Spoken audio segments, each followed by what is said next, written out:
तो एक तरफ बांग्लादेशी घुसपैठियों के खिलाफ कार्रवाई हो रही है, तो दूसरी तरफ टीएमसी के भगोड़े नेताओं पर शिकंजा कसा जा रहा है। इस बीच आज टीएमसी नेता के अड्डे से नोटों की बोरियां मिली और उस तस्वीर की चर्चा आज सबसे ज्यादा हो भी रही है। लेकिन सबसे पहले आपको टीएमसी के उस बाहुबली विधायक की गिरफ्तारी के बारे में बताता हूं जो कई दिनों से फरार चल रहे थे। बंगाल पुलिस की एसटीएफ यानी स्पेशल टास्क फोर्स ने आज टीएमसी के विधायक और राज्य के पूर्व परिवहन मंत्री दिलीप मंडल को गिरफ्तार किया। दिलीप मंडल दक्षिण 24 परगना से विष्णुपुर से विधायक हैं। टीएमसी विधायक दिलीप मंडल पिछले कुछ दिनों से फरार चल रहे थे, लेकिन अब उन्हें ओडिशा के पुरी से गिरफ्तार किया। यानी पुलिस से बचने के लिए दिलीप मंडल बंगाल छोड़कर जा चुके थे। इसके बावजूद वो बचे नहीं और आज सुबह पुलिस ने पुरी के होटल में तलाशी अभियान चलाया। टीएमसी विधायक दिलीप मंडल को गिरफ्तार किया। दिलीप मंडल वही विधायक हैं जिन्होंने विधानसभा चुनाव में जीत के बाद बीजेपी के कार्यकर्ताओं को धमकी दी थी। दिलीप मंडल ने कहा था कि अब तक उन्होंने संयम बनाए रखा है, लेकिन अब आगे ऐसा नहीं होगा। यही वीडियो वायरल हुआ और वायरल होने के बाद पुलिस ने दिलीप मंडल के खिलाफ गैर जमानती धाराओं में केस दर्ज किया। पुलिस जब उन्हें गिरफ्तार करने के लिए पहुंची तो वो घर की दीवार फांदकर फरार हो गए। उसके बाद से पुलिस दिलीप मंडल की तलाश में थी। जांच के दौरान पुलिस ने दिलीप मंडल के बेटे को अवैध हथियार और कारतूस के साथ गिरफ्तार किया। दिलीप मंडल अब तक तो पुलिस को चकमा देते रहे, लेकिन आज दिलीप मंडल की दौड़ और पुलिस की तलाश दोनों पूरी भी हो गई। इसी बीच दिलीप मंडल का आलीशान घर भी सोशल मीडिया पर वायरल है, जिसकी तस्वीरें मैं दिखा भी रहा हूं आपको।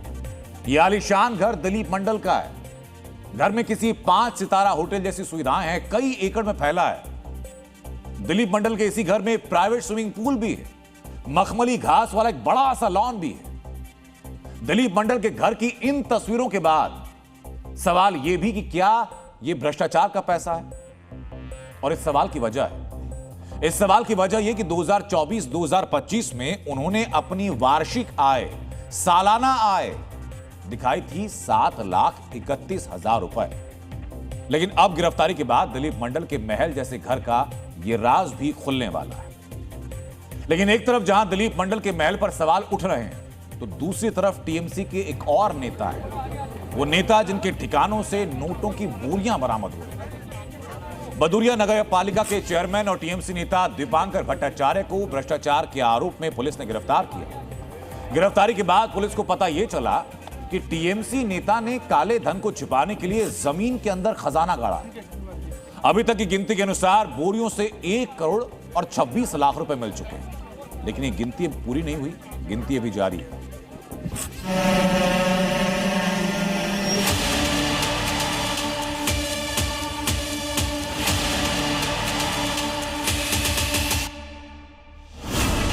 खेत के बीच पुलिस के जवान जिन बोरियों को उठा कर ले जा रहे हैं वो कोई आम बोरियां नहीं। इन बोरियों में नोट भरे हुए हैं। नोटों का वजन इतना है कि इन्हें उठाने वालों के कंधे झुके हुए हैं। सरकार बदलने के बाद भ्रष्टाचार के खिलाफ जो कार्रवाई हो रही है उसमें टीएमसी नेताओं के अड्डों से नोटों की बोरियां निकल रही हैं। लेकिन यह सबसे हैरान करने वाला मामला है जहां पैसे खेत में छिपा कर रखे गए थे। उत्तर 24 परगना जिले में बदुरिया नगर पालिका के चेयरमैन और टीएमसी नेता दीपांकर भट्टाचार्य को पुलिस ने कुछ दिन पहले गिरफ्तार किया था। उसे 80 लाख रुपए के साथ पकड़ा गया था। उसके खिलाफ सरकारी तिरपाल की हेराफेरी और अवैध संपत्ति जुटाने का मामला दर्ज था। लेकिन सबसे बड़ा खुलासा उसकी पुलिस रिमांड के दौरान हुआ। पुलिस को गुप्त सूचना मिली कि दीपांकर ने काले धन को जमीन के भीतर छिपाया था। इस सूचना के आधार पर एक खेत में खुदाई की गई। इस अभियान के दौरान ड्रोन का इस्तेमाल भी किया गया। इसी दौरान नोटों से भरे 4 बैग और बोरियां बरामद हुई। कहा जा रहा है कि इन सभी में 500 रुपए के नोटों की गड्डियां ठूस कर भरी हुई थी। शायद घर में पैसे रखने की जगह कम पड़ गई होगी, तभी तो टीएमसी नेता ने खेत में ये पैसे छिपाए थे। तृणमूल कांग्रेस में इन दिनों 2 बातें एक जैसी हो रही हैं, ऊपर से नीचे तक। टीएमसी के हर लेवल के नेता जिनके नाम अपराध और भ्रष्टाचार से जुड़े हैं उन पर कार्रवाई हो रही है। तो दूसरी बात यह कि ममता बनर्जी की पार्टी में इस्तीफे भी ऊपर से नीचे तक लगातार हो रहे हैं। अब तक जो नेता पार्टी नेतृत्व के खिलाफ मुंह खोलने की हिम्मत नहीं कर पाते थे, वो एक एक करके सामने आ रहे हैं। सांसद हों, विधायक हों, पार्षद हों, तीनों स्तर के नेता पार्टी से अपनी नाराजगी खुलकर जता रहे हैं। ममता से विद्रोह को लेकर जिस नेता का नाम सबसे आगे है वो है काकोली घोष दस्तीदार। विधानसभा चुनाव के नतीजों के बाद ममता बनर्जी ने काकोली घोष को लोकसभा में चीफ व्हिप के पद से हटा दिया। इसी से नाराज काकोली अब खुलकर बगावत का संकेत दे रही हैं। काकोली घोष ने आज पार्टी संगठन में सभी पदों से इस्तीफा दिया। अपना इस्तीफा पार्टी के प्रदेश अध्यक्ष सुब्रत बख्शी को भेजा। इसके पहले उन्होंने टीएमसी के बारासात जिला अध्यक्ष के पद से इस्तीफा दिया, लेकिन अब वो एक कदम और आगे बढ़ी हैं। अपने इस्तीफे की चिट्ठी में काकोली ने खुलकर पार्टी को घेरा।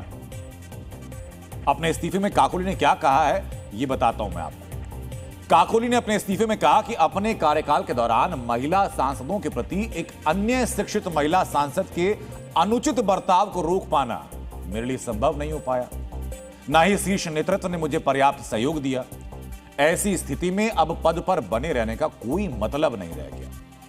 काकोली ने लिखा कि पिछले एक दशक में पश्चिम बंगाल और पार्टी से संबंधित कई गंभीर आरोपों और घटनाओं ने मेरी अंतरात्मा को गहराई से झकझोर दिया है। उन्होंने राशन वितरण में भ्रष्टाचार, शिक्षक भर्ती में भ्रष्टाचार और विभिन्न वित्तीय और प्रशासनिक अनियमितताओं का जिक्र किया और अपने इस्तीफे में लिखा है कि इससे लोगों के बीच गहरा आक्रोश और लोगों के बीच गहरा अविश्वास है। अपनी इसी चिट्ठी में काकोली घोष ने भ्रष्टाचार के अलावा आरजी कर की घटना को लेकर भी ममता सरकार पर सवाल उठाए। अब सोचिए जरा, तृणमूल कांग्रेस की एक सांसद अपनी ही पार्टी को अलग अलग मुद्दों पर कटघरे में खड़ा कर रही है। पार्टी की अंदरूनी लड़ाई से लेकर भ्रष्टाचार और महिला सुरक्षा जैसे मुद्दों पर काकोली घोष ने ममता बनर्जी के नेतृत्व पर सवाल खड़े किए हैं। तो मित्रों, आपको जानना चाहिए कि काकोली घोष टीएमसी की महिला विंग की अध्यक्ष थीं। वो ममता बनर्जी की पुरानी और सबसे भरोसेमंद सहयोगी मानी जाती थी। पार्टी के शुरुआती संघर्षों में वो प्रमुख भूमिका में रहीं। 12/7 से लगातार 4 बार लोकसभा चुनाव जीती। लेकिन बंगाल में टीएमसी की सत्ता गई तो उन्होंने पार्टी की कार्यप्रणाली को लेकर अपनी गहरी नाराजगी जतानी शुरू कर दी। इसका एक सबूत कल भी सामने आया, क्योंकि विद्रोह सिर्फ काकोली घोष ने नहीं किया। तृणमूल के राज्यसभा सांसद सुखेंदु शेखर रे वो भी बगावत का झंडा थाम चुके हैं। 3 बार के राज्यसभा सांसद सुखेंदु ने सोशल मीडिया पर एक पोस्ट किया। उसी पोस्ट ने ममता बनर्जी की साख पर कई सवाल, गहरे सवाल, संगीन सवाल खड़े किए। सुखेंदु ने रोमन साम्राज्य के इतिहास और शक्तिशाली शासक जूलियस सीजर के दौर का हवाला दिया और लिखा कि पश्चिम बंगाल की जनता ने असहनीय अराजकता का अंत कर दिया है। सोचिए जरा कि क्या कह रहे हैं टीएमसी के नेता। पार्टी का एक सांसद अपनी सरकार के कार्यकाल को अराजकता का शासन बता रहा है। ममता बनर्जी पर सीधे हमले के रूप में इसको देखा जा रहा है और यही पोस्ट इस बात का प्रमाण है कि ममता बनर्जी के इर्द गिर्द रहने वाले लोग अब उनके शासन को एक अराजक काल मान चुके हैं। काकोली घोष और सुखेंदु शेखर जैसे नेता टीएमसी के गंभीर, टीएमसी के पढ़े लिखे, सीनियर, पुराने, भरोसेमंद चेहरे रहे। ये बंगाल के भद्र लोग का प्रतिनिधित्व करते हैं, अगुवाई करते हैं। इन लोगों पर कभी ममता बनर्जी की गहरी पकड़ थी, लेकिन अब यही नेता खुलकर पार्टी नेतृत्व के विरोध में उतर आए। सांसदों के अलावा टीएमसी के विधायक भी अब पार्टी के खुलकर निर्देशों को नहीं मान रहे। हमने थोड़ी देर पहले आपको बताया था कि टीएमसी के 6 विधायकों ने मुख्यमंत्री शुभेंदु अधिकारी की बैठक में हिस्सा लिया था। उनके अलावा 2 विधायकों ने विधानसभा में मुख्यमंत्री से मुलाकात की थी। टीएमसी विधायक ऋतुप्रताप बनर्जी और संदीपन साहा विधानसभा स्पीकर से मिलने गए थे, लेकिन वहां शुभेंदु अधिकारी मौजूद थे। और ये कोई संयोग नहीं है मित्रों, ये संयोग हो ही नहीं सकता, क्योंकि दोनों विधायक पार्टी के चुनाव प्रचार और नेतृत्व के तरीकों पर सवाल पहले उठा चुके हैं।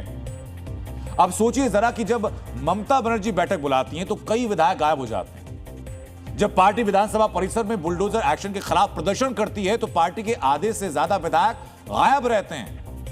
लेकिन यही विधायक शुभेंदु अधिकारी से मिलने के लिए पहुंच जाते हैं। टीएमसी के सांसदों और विधायकों की इसी नाराजगी को लेकर बीजेपी सांसद सौमित्र खान ने एक बहुत बड़ा दावा किया। सौमित्र खान के अनुसार टीएमसी के 20 सांसद का दावा कर रहे हैं सौमित्र खान। टीएमसी के 20 सांसद और 50 विधायक बीजेपी में आने को तैयार हैं। आज केंद्रीय बीजेपी नेतृत्व एक बार बोलेंगे तो तृणमूल कांग्रेस पार्टी नहीं रहेगा, सब आने के लिए तैयार है। 50 विधायक आपका विधानसभा में आए नहीं या 20 सांसद आने के लिए तैयार है, लेकिन हमारा जो है हमारा एक्टिव मेंबर्स भी चलेगा। पब्लिक ने तृणमूल नेता को गंदा नेता बोल रहा है, तो उसने सब लाज बोझ सोच के सब आ जाएगा। 20 सांसद और 50 विधायक टीएमसी के बीजेपी मानने को तैयार हैं। अब जरा सोचिए आप कि जिस पार्टी में सिर्फ 41 सांसद और 80 विधायक हों, लगभग आधे सांसद और विधायकों के दल बदल का दावा किया जा रहा है। और शायद ममता बनर्जी को इसका एहसास है। यही वजह कि उन्होंने रविवार को टीएमसी विधायक दल की बैठक बुलाई। इस बैठक के जरिए ममता बनर्जी पता लगाएंगी कि पार्टी में बगावत कहां तक फैली हुई है। लेकिन विधायकों के विद्रोह की था लेने के लिए ममता ने बैठक तो बुला ली, लेकिन विधायकों से भी बड़ी बगावत कौन कर रहा है? पार्षद, टीएमसी के पार्षद विधायकों से बड़ी बगावत कर रहे हैं। चुनाव के नतीजे आने के बाद टीएमसी के पार्षदों में भागम भाग मची है, भगदड़ मची हुई है। ताजा आंकड़ों के अनुसार 11 नगर पालिकाओं में 125 से ज्यादा टीएमसी के पार्षदों ने हाल के दिनों में इस्तीफा दिया है। डायमंड हार्बर, नॉर्थ बैरकपुर, कोंटाई, भाटपाड़ा, कांचड़ापाड़ा, ये सारी नगर पालिका ऐसी हैं जहां टीएमसी पार्षद इस्तीफा दे चुके हैं। कई जगहों पर तो सामूहिक यानी ग्रुप में आकर के पार्षदों ने एक साथ आकर के इस्तीफे दिए हैं। इसी से कुछ नगर पालिकाओं का कामकाज ठप हो गया। यहां तक कि पार्षदों की बगावत कोलकाता नगर निगम तक भी पहुंच गई। यहां पर भी कुछ पार्षदों ने अपनी पार्टी को घेरना शुरू कर दिया है। नगर पालिका और नगर निगम टीएमसी की स्थानीय सत्ता, फंडिंग और वोट बैंक का आधार है, बेस है उसका। ऐसे में पार्षदों का इस्तीफा टीएमसी के लिए बहुत बड़ा झटका माना जा रहा है, क्योंकि वो पार्टी की शहरी ताकत की बुनियाद रहे हैं, भद्रलोक की ताकत की बुनियाद रहे हैं। अब जब बुनियाद कमजोर होगी, नींव कमजोर हो जाएगी, जड़ कमजोर हो जाएगी, तो पार्टी पर इसका असर कितना गंभीर पड़ेगा यह आप अंदाजा लगा सकते हैं। हालांकि इस्तीफा देने वाले कुछ पार्षदों पर राजनीतिक अवसरवाद के आरोप लगे हैं। नई सरकार ने नगर निकाय में घोटाले और हेराफेरी की सख्त जांच का आदेश दे दिया। इसी से पार्षदों को डर है कि भाई अगर फंसे तो क्या होगा, क्योंकि कई पार्षद ऐसे हैं जिन पर जबरन वसूली और अवैध निर्माण के आरोप लगे हुए हैं। उन पार्षदों को लगता है कि टीएमसी से इस्तीफा देकर वो कार्रवाई से संभवतः बच जाएंगे। और शायद इसलिए कहा जाता है कि राजनीति का दूसरा नाम अवसरवाद है, जहां विचारधारा नहीं सिर्फ फायदा देखा जाता है, मुनाफा देखा जाता है। पार्षदों के इस्तीफे की वजह चाहे जो हो, लेकिन इससे टीएमसी का संकट आने वाले दिनों में और ज्यादा कई गुना बढ़ने वाला है। लेकिन ममता बनर्जी के सामने संकट सिर्फ नेताओं की बगावत का नहीं है, एक संकट खुद ममता बनर्जी के ऊपर आया। ममता बनर्जी के खिलाफ सिलीगुड़ी में एक एफआईआर दर्ज हुई।